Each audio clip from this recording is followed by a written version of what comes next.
faço parte da vida no cavalo a trotear.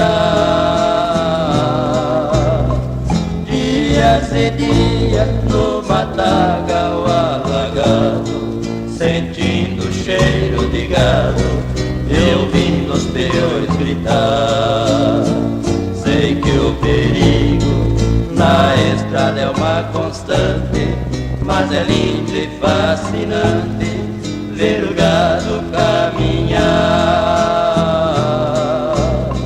Me deixa triste é despedir da minha amada, que à beira da estrada fica o tempo a me acenar.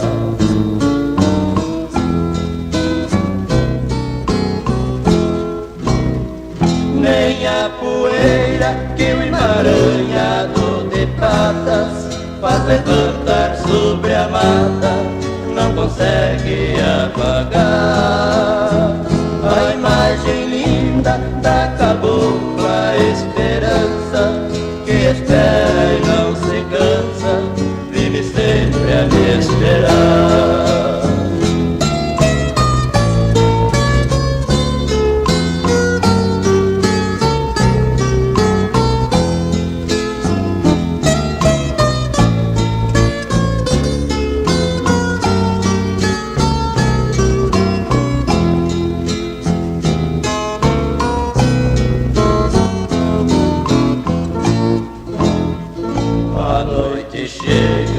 Trazendo um silêncio enorme, enquanto a pionada dorme, eu vago na solidão.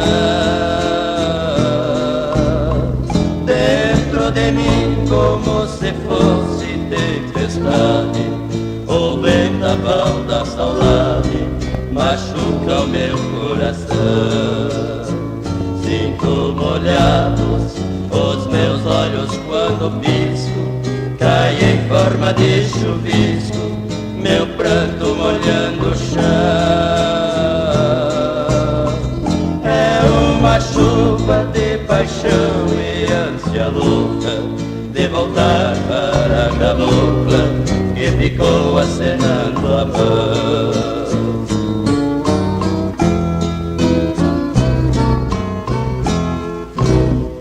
Nem a poeira que o emaranhado de patas faz levantar sobre a mata não consegue apagar a imagem linda da cabocla